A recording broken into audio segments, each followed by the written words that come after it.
ως το δικαίωμα του ενεργού πολίτη στην αξιοπρέπεια και την αυτορύθμιση της καθημερινής του ζωής.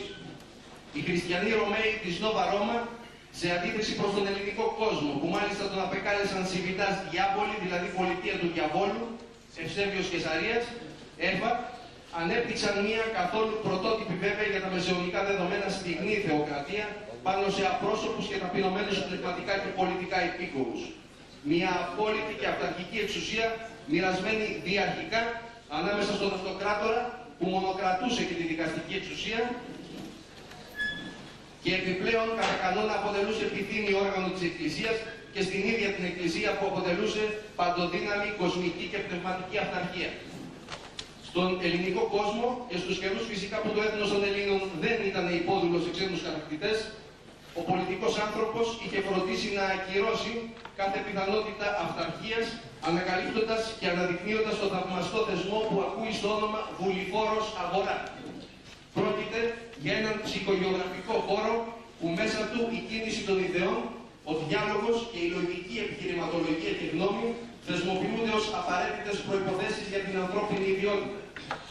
Στο μακρινό αντίποδα αυτής της αντίληψης που ενέπνευσαν Βουλαίοι, Αγοραίοι, Θέσμοι, Φίλοι, Εταιρείοι και Λεσχανόριοι Θεοί, η θεοκρατία της Νόβα Ρώμα του Βοσπόρου κατήργησε όλους τους πολιτικούς θεσμούς των υπόδουλων σε αυτήν εθνών και εκμηδένισε τον διάλογο και τη λογική επιχειρηματολογία και γνώμη, ορίζοντας μοναδικό, κοινωνικό και όχι μόνο θεσμό, την Εκκλησία.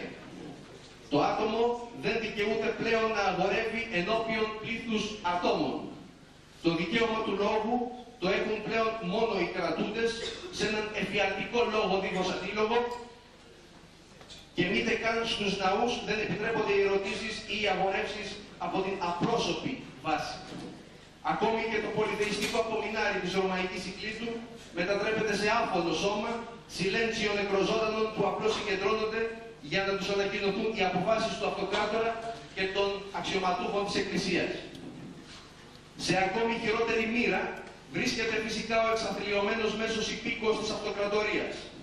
Δίχως παιδεία, δίχως αξιοπρέπεια και κυρίως δίχως φωνητικές χορδές που βαλάει απλώς τον τίτλο του δούλου του Ιουδαίου Θεού και από εκεί και πέρα απόλυτο σκότος βασιλεύει στο ψυχικό του και στον εθνικό του ορίζοντα.